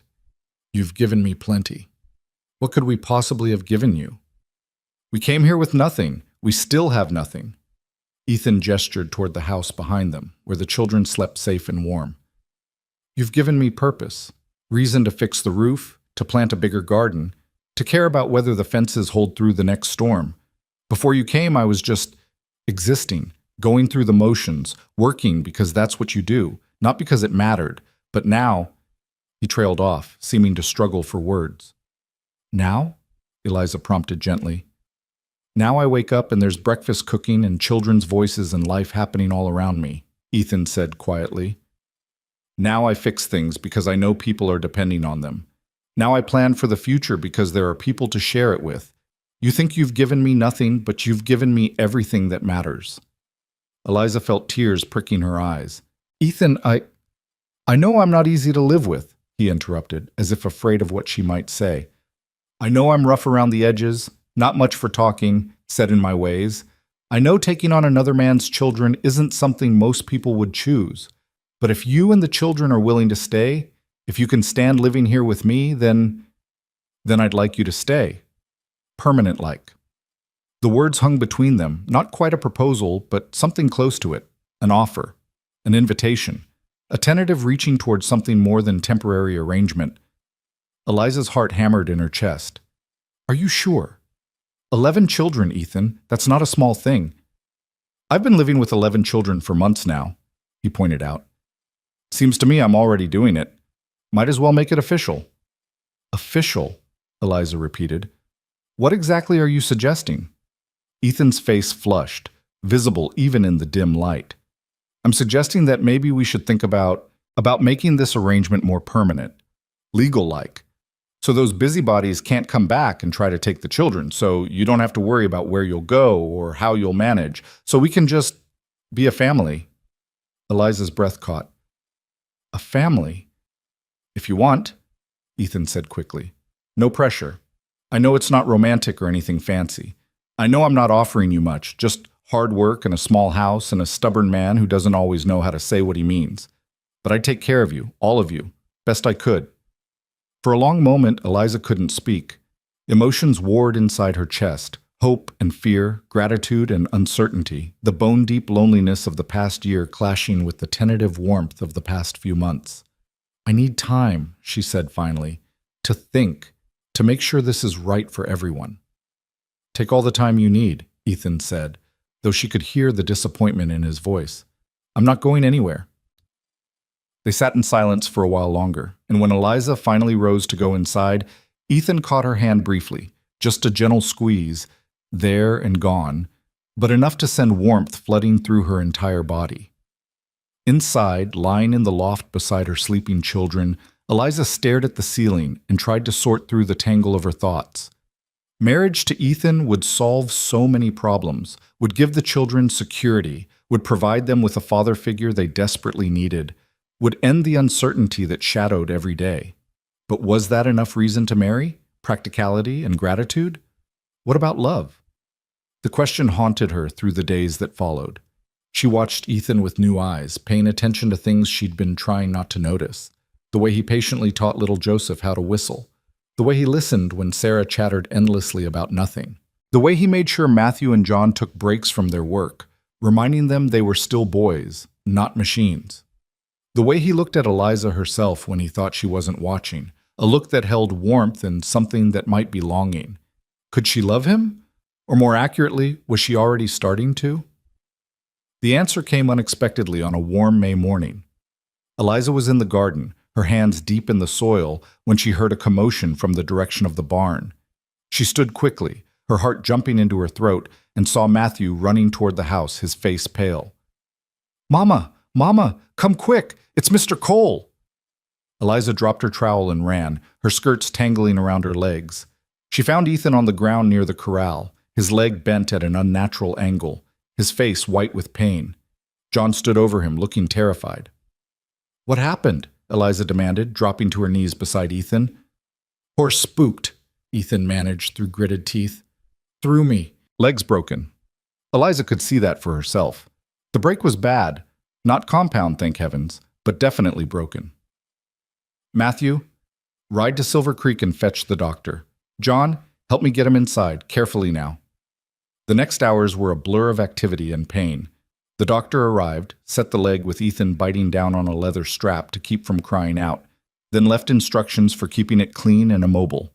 Ethan would be bedridden for weeks, the doctor said, longer if he didn't stay off it properly. That first night, after the children were settled and the house was quiet, Eliza sat beside Ethan's bed with a cool cloth for his fever.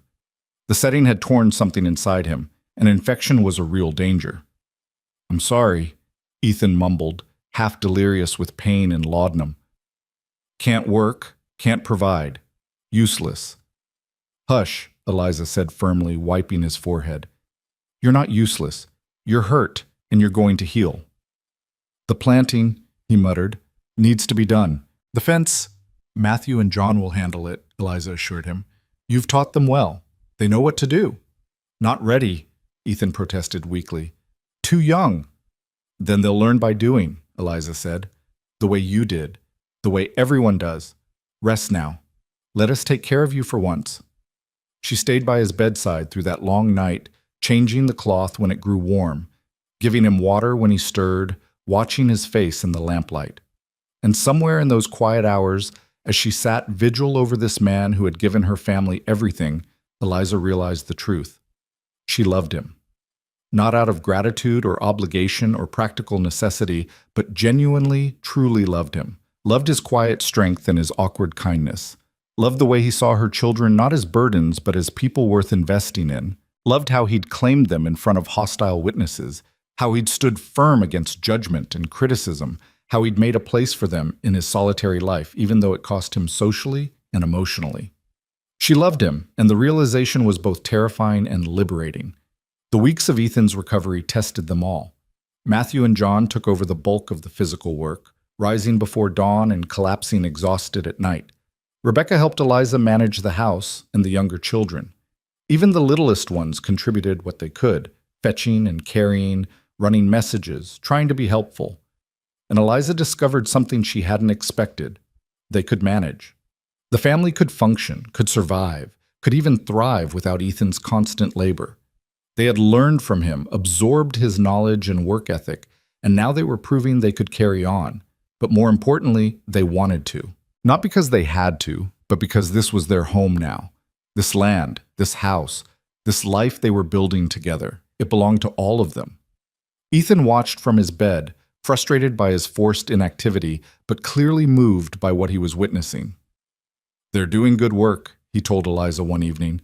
Better than I expected. You trained them well, Eliza replied, adjusting his pillows. They're good boys. All of them. Your girls, too. Rebecca's got a head on her shoulders that would put most adults to shame. They love you, Eliza said softly. All of them. They want to make you proud. Ethan's eyes met hers, and something passed between them. A recognition, an understanding. I am proud of them, of you, of what we've built here. We, Eliza repeated. I like that word. So do I, Ethan admitted. More than I thought I would. When he was finally able to move around on crutches, Ethan insisted on hobbling outside to check on the work. What he found brought him to a complete stop. The fields had been planted, neat rows stretching across the acreage. The fences were repaired. The barn had been cleaned and organized. Even the vegetable garden had been weeded and expanded. Matthew and John stood nearby, watching his reaction with anxious hope. Well, Ethan said finally, his voice rough with emotion, looks like you boys don't need me anymore. That's not true, Matthew protested immediately. We need you. We wanted to show you we could help. Really help, not just be extra mouths to feed. Ethan reached out and clapped the boy on the shoulder, his grip firm despite the crutches. You've done more than help. You've made this place better than I ever did alone. The pride in Matthew's face was incandescent, and Eliza, watching from the porch, felt her heart swell with love for both her son and the man who'd given him this gift of competence and worth. By mid-June, Ethan was walking without crutches. though his legs still pained him. The summer had settled in hot and bright, and the homestead buzzed with activity.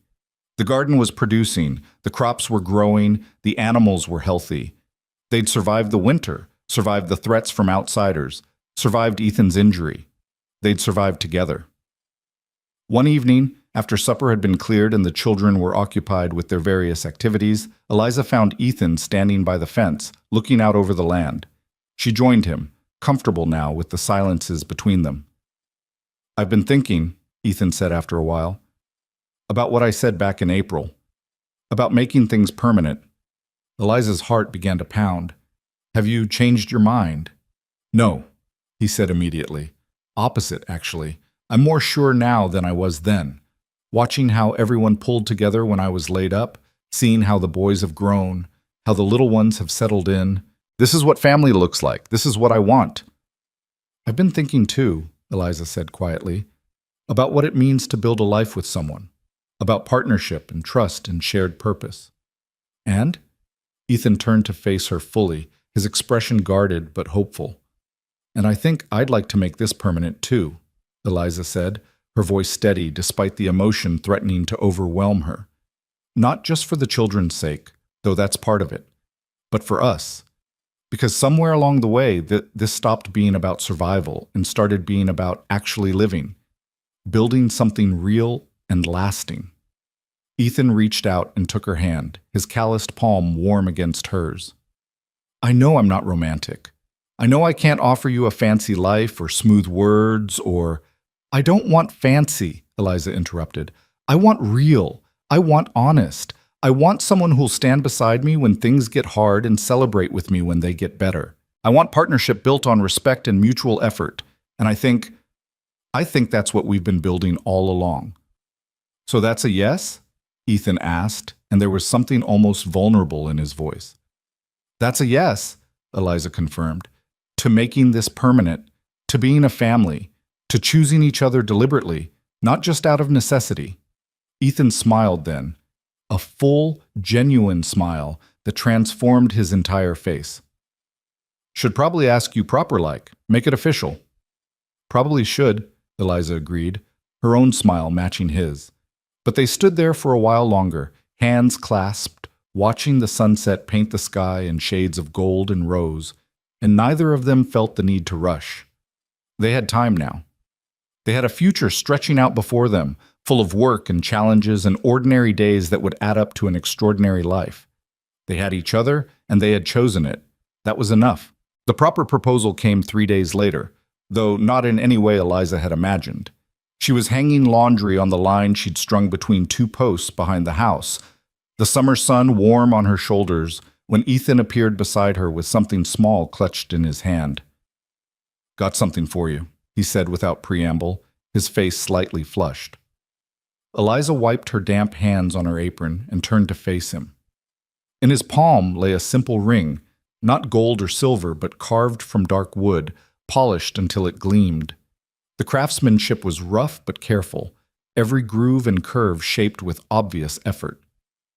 "Made it myself," Ethan said, his voice gruff. "I know it's not much. Can't afford gold or fancy stones, but I thought maybe something made by my own hands might mean something. Show that I'm serious about this. About us." Eliza reached out with trembling fingers and picked up the ring. It was warm from his hand, surprisingly light, and when she looked closely, she could see tiny imperfections in the wood, places where the knife had slipped slightly, where the grain hadn't quite cooperated. But those imperfections made it more beautiful, not less. They made it real. "It's perfect," she whispered. "Eliza Moore," Ethan said formally, dropping to one knee despite the protest of his still-healing leg. "Will you marry me? Will you be my wife? Let me be a father to your children, build a life with me here on this land? I can't promise it'll be easy. Can't promise riches or comfort. But I can promise I'll work hard every day to provide for you and protect you, and be the kind of man you and your children deserve." Tears streamed down Eliza's face as she looked at this man kneeling before her, this rough, awkward, profoundly good man who had saved her family and then somehow become part of it. "Yes," she said, her voice breaking. Yes, Ethan Cole, I'll marry you. I'll marry. He slipped the wooden ring onto her finger. It fit perfectly, as if it had been made specifically for her hand, and then he stood and pulled her into his arms. It was the first time he'd truly embraced her, and Eliza felt the strength in his body, the steadiness, the promise of safety and partnership.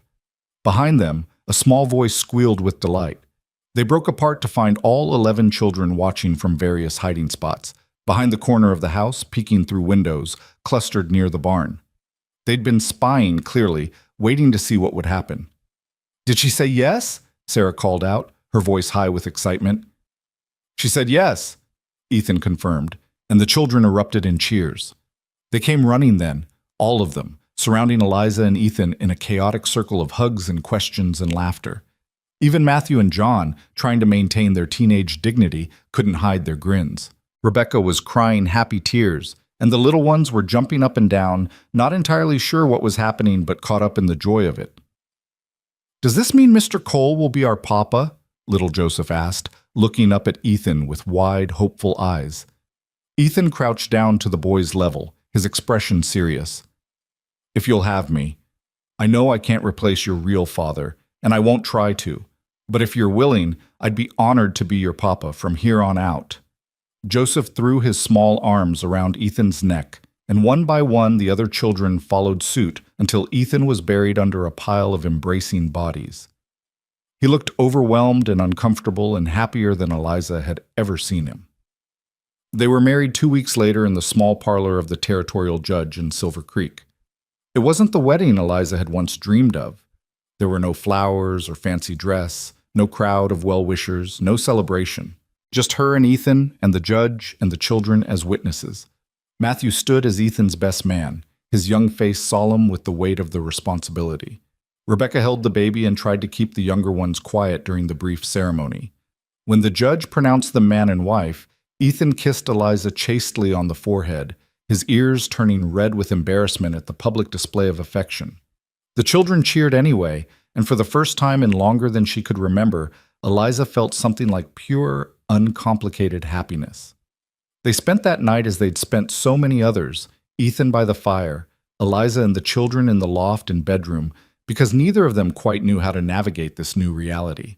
The practical arrangement they'd lived with for months didn't automatically transform just because vows had been spoken. But Eliza wore the wooden ring on her finger, and when she caught Ethan looking at her, she saw something new in his eyes. Not possession exactly, but belonging. They belonged to each other now, officially and completely. The real work of building a marriage began the next morning and continued through the long, hot summer. It wasn't easy. Ethan was set in his ways, accustomed to solitude and silence. Eliza had her own habits formed by years of managing alone. They bumped against each other awkwardly, learning to share space and decisions, learning to communicate about things that went beyond the practical matters of running a homestead.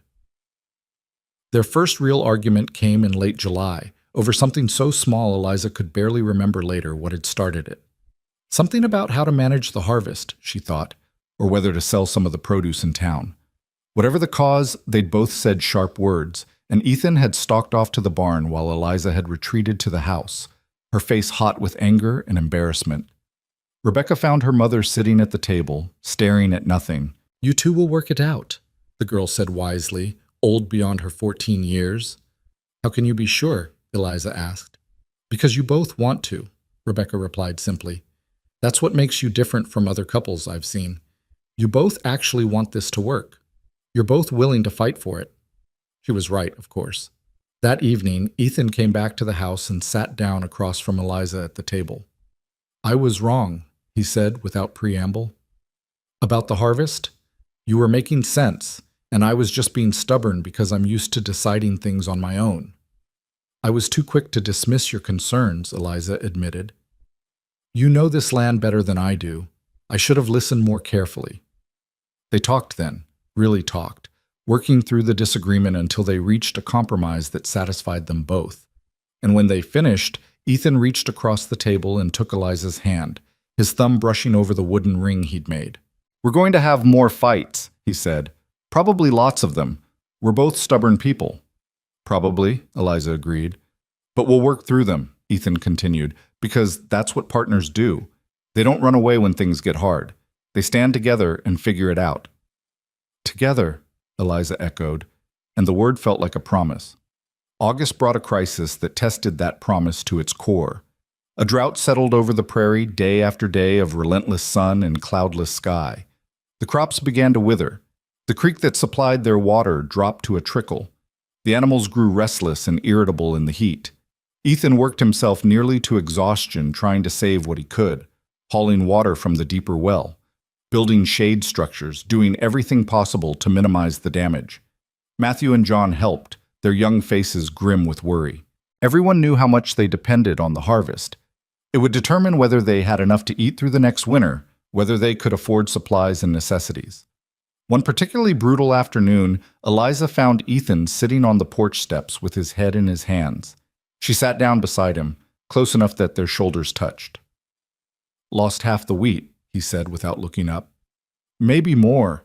And the vegetable garden's barely producing. I don't know if we'll have enough." "We'll have enough," Eliza said firmly. "You don't know that." "Yes, I do," she insisted, "because even if the harvest fails completely, we'll figure something out. We'll hunt. We'll fish. We'll make do with less. We've survived worse than a drought, Ethan. We'll survive this too." He finally looked at her, his eyes red-rimmed from sun and dust and worry. "I promise to provide for you, to take care of you and the children. What kind of husband can't even—" "The kind who's doing everything humanly possible," Eliza interrupted. "The kind who works until his hands bleed trying to save the crops. The kind who cares so much about his family's welfare that he's tearing himself apart with worry. That's the kind of husband you are, Ethan, and that's exactly the kind I need." She took his face in her hands, forcing him to meet her eyes. "We're not going to starve. We're not going to freeze. We're going to make it through this together, just like we've made it through everything else. Do you understand me?" Something in his expression cracked, and he pulled her into a tight embrace, his face buried against her shoulder. She held him, while his body shook with silent sobs. All the fear and frustration and overwhelming responsibility he'd been carrying finally breaking through his stoic exterior. "I've got you," Eliza murmured against his hair. "We've got each other. That's what matters most." The drought broke in early September with storms that rolled across the prairie like artillery fire. Rain came in sheets, drenching the parched earth, filling the creek until it overflowed its banks. Too late to save most of the wheat, but the garden recovered, and the late-season vegetables thrived in the renewed moisture. They wouldn't have the harvest Ethan had hoped for, but they'd have enough. Barely enough. But enough. "We're going to need to be careful this winter," Ethan told the family one evening at supper. "Watch every penny, make every resource stretch. It's going to be tight." "We can do tight," Matthew said confidently.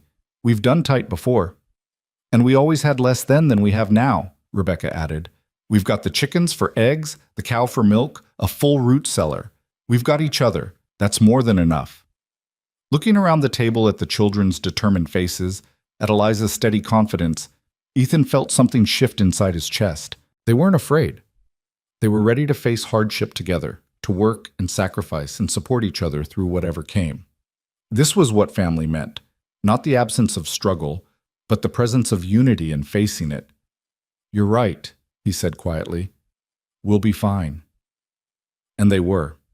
The winter that followed was lean but not desperate. They rationed carefully, hunted when they could, made every resource count.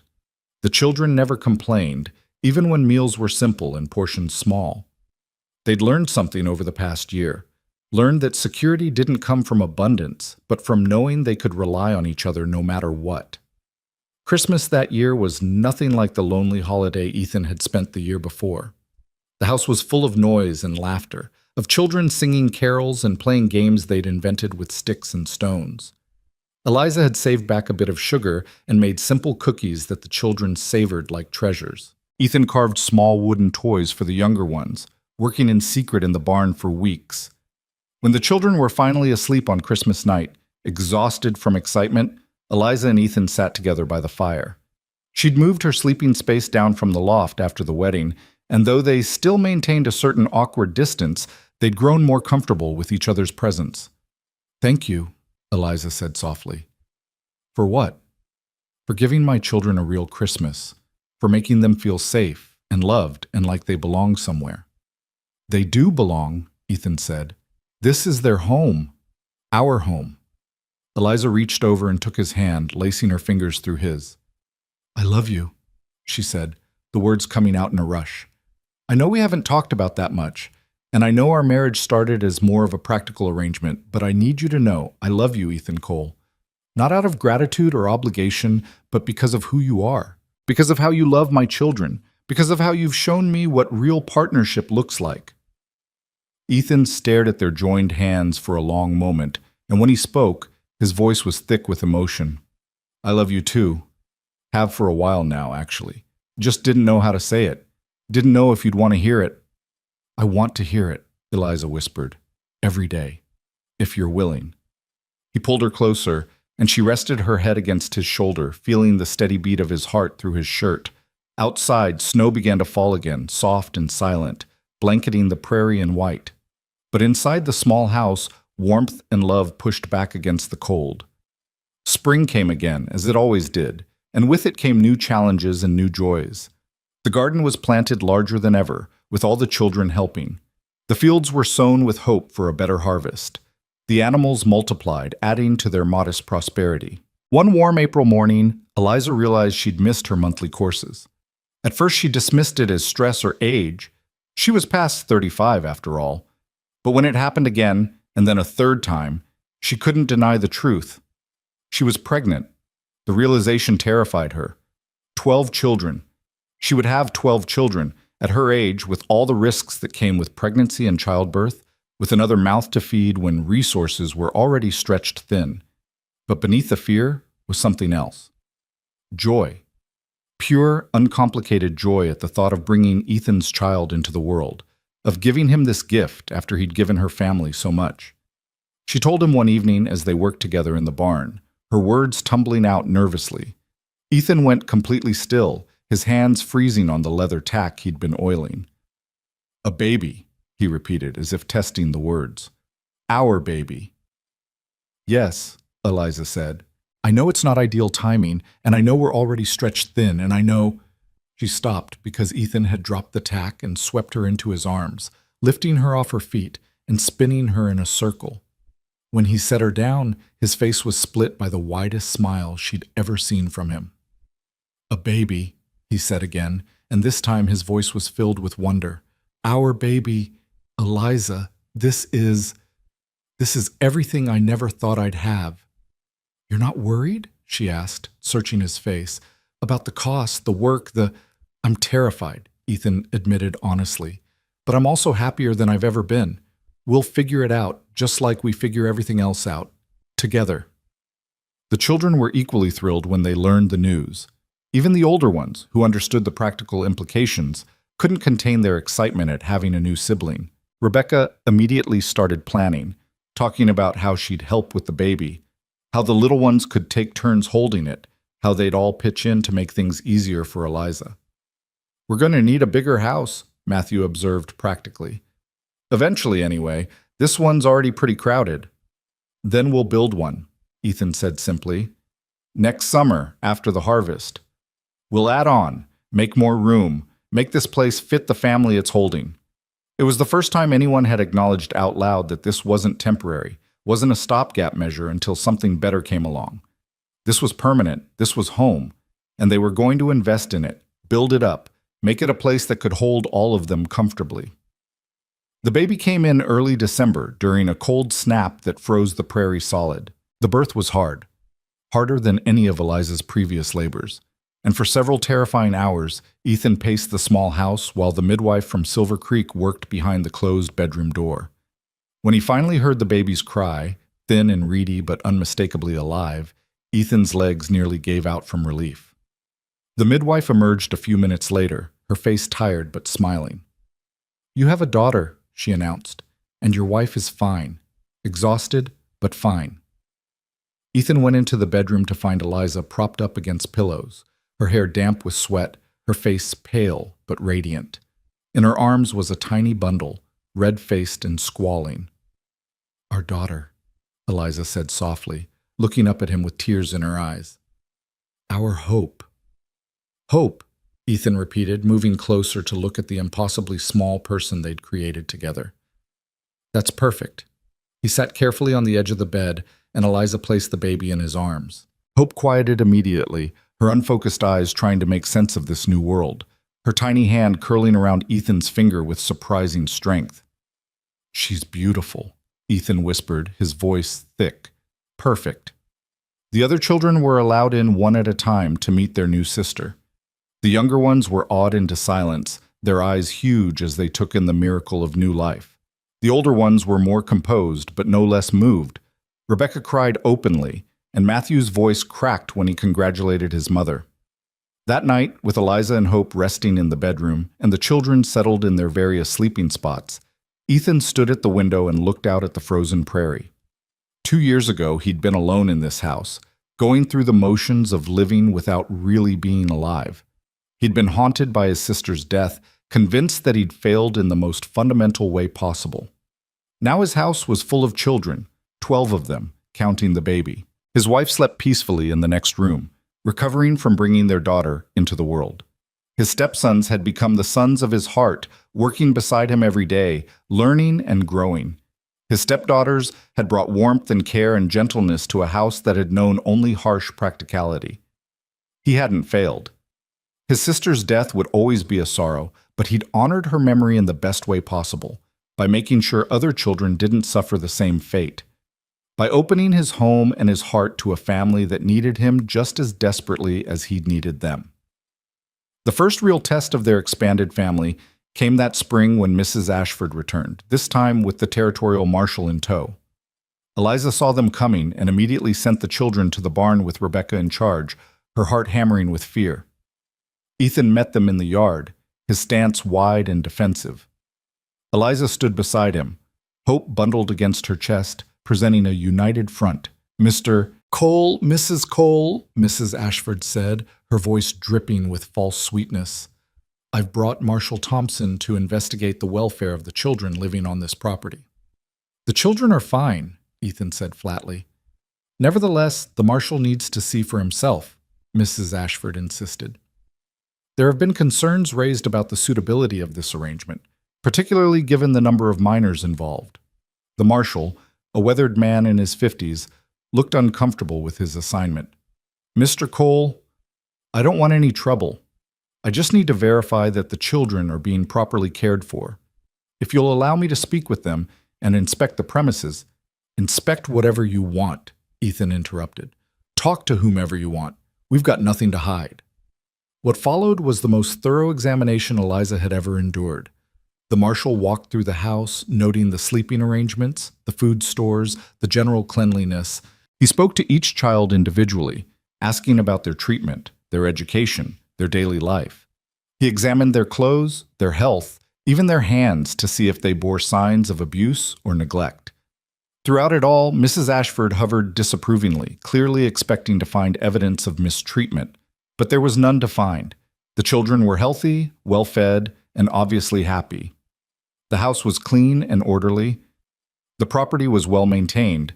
When the marshal finished his inspection, even Mrs. Ashford's pursed lips couldn't hide the fact that she'd found no ammunition for her crusade. Well, Marshal, she demanded, surely you can see that this situation is irregular. All these children living in such close quarters. What I see, the marshal interrupted, his tone firm, is a family. A large family, certainly, but a functional one. The children are cared for, educated according to their abilities, and clearly loved. Mr. and Mrs. Cole are legally married, making this arrangement entirely proper. I see no grounds for intervention. But, Mrs. Ashford, the marshal said, turning to face her directly, I understand your concerns and I appreciate your dedication to children's welfare. But sometimes the best place for children is exactly where they are. These children have a home, 2 parents who provide for them, and each other for support. That's more than many children have. I suggest we leave this family in peace. Mrs. Ashford sputtered with indignation, but the marshal was already mounting his horse. He tipped his hat to Eliza and Ethan. You folks have a good day, and congratulations on the new baby. As they rode away, Eliza felt Ethan's arm come around her shoulders, solid and reassuring. The children emerged from the barn, their faces anxious. And when they saw their parents still standing together, relief washed over them. "Are they gone?" Matthew called out. "They're gone," Ethan confirmed. "Ethan, for good, I think." That night, after the children were asleep and Hope was settled in her cradle beside their bed, Eliza and Ethan lay in the darkness talking quietly. "Do you think she'll come back?" Eliza asked. "No," Ethan said confidently. "The marshal made his ruling. She'd look foolish trying to overturn it without new evidence, and there won't be any new evidence because we're doing right by these children." "Our children," Eliza corrected softly. "Our children," Ethan agreed. "Every one of them." Summer arrived with abundant rain and moderate temperatures, perfect growing weather. The crops thrived, and by harvest time it was clear they'd have more than enough to get through the winter with plenty to spare. Ethan allowed himself to hope that maybe, finally, they'd turned a corner from mere survival to something approaching prosperity. True to his word, he began working on expanding the house. Matthew and John helped, along with two neighboring homesteaders who'd proven themselves friendly despite the general social ostracism the Coles faced. The addition would include a proper bedroom for Eliza and Ethan, a larger space for the girls, and a loft area for the boys that would give them more room to grow. Watching the house take shape, Eliza felt a profound sense of satisfaction. This was more than just adding square footage. This was a statement of permanence, a declaration that they were here to stay, that this family was real and lasting. One afternoon in late August, as the framework of the addition went up, a wagon approached from the direction of Silver Creek. Eliza tensed automatically, but relaxed when she recognized the driver, Mr. Peters, who ran the general store. He climbed down from the wagon with a friendly smile. "Mrs. Cole." "Mr. Cole. Thought I'd stop by on my way back from deliveries." "Mr. Peters," Ethan greeted him warily. "What can we do for you?" "Actually, I came to ask what you might do for me," Mr. Peters said. "I've been hearing about the produce from your garden. Best in the territory, people say. I was wondering if you might have extra to sell. I've got customers asking for fresh vegetables, and I'd pay fair prices." Eliza and Ethan exchanged glances. This was the first time anyone from town had approached them with a business proposition, the first acknowledgement that they might have something valuable to offer beyond scandal and gossip. "We might have some extra," Eliza said carefully. "Rebecca and I have been preserving everything we can, but there's probably surplus we could sell." "Excellent," Mr. Peters beamed. "And I heard your older boys are handy with woodworking. I don't suppose they'd be interested in making some items for the store. Simple things, spoons, bowls, that sort of thing. There's always demand for well-made goods." "We could do that," Matthew said eagerly, stepping forward. "Mr. Cole's been teaching us." What started as a simple business arrangement grew into something more. Mr. Peters proved to be a fair dealer, and word spread about the quality of the Coles' produce and handcrafted items.